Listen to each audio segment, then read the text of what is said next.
ძალიან ხშირად მიწერენ voice-ებს, როდესაც იგებენ, ანუ ხმოვან შემოქმედებს, როცა იგებენ, რომ სინათლე ვარ და მგონიათ, რომ მონაწერს ვერ წავიკითხავ, არა და მაქვს ხმოვანი პროგრამა, როგორც ტელეფონში, ასევე კომპიუტერში, რომელიც მე მიკითხავს ამ voice-ებს, ანუ მონაწერსაც ტექსტს და პირიქით მე ტექსტი მირჩევნია კიდეც ბევრი გაგებით.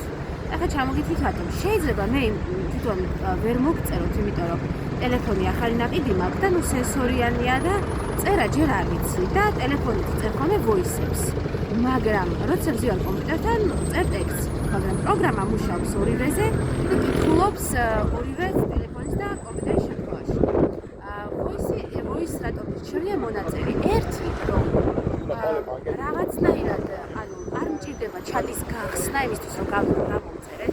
პირდაპირ მეუბნება, უფრო მეტიც ტელეფონი ხმამაღაზე თუ აქვს ჩართული, მომდის ამ შეტყობინებას ახმოვანებს, რომ მესენჯერში მოგწერა ამან და ამან და შეიძლება რამდენიმე წამი პირველი სიტყვებიც მოვისმინო და გავიგო, ანუ რას წერთ, რა ზოგადად.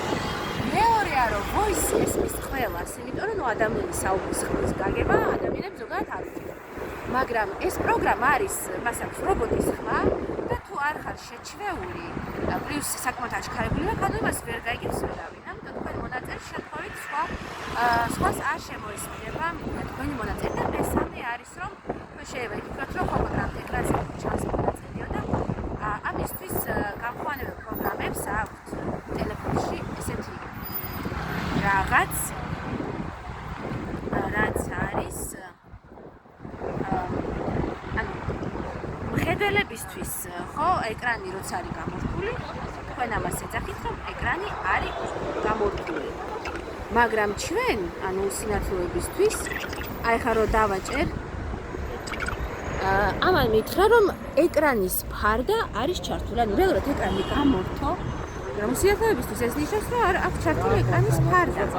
ანუ ახლა ნებისმიერ რამე შემიძლია გავაკეთო, რა ვიცი აგერ, go to messenger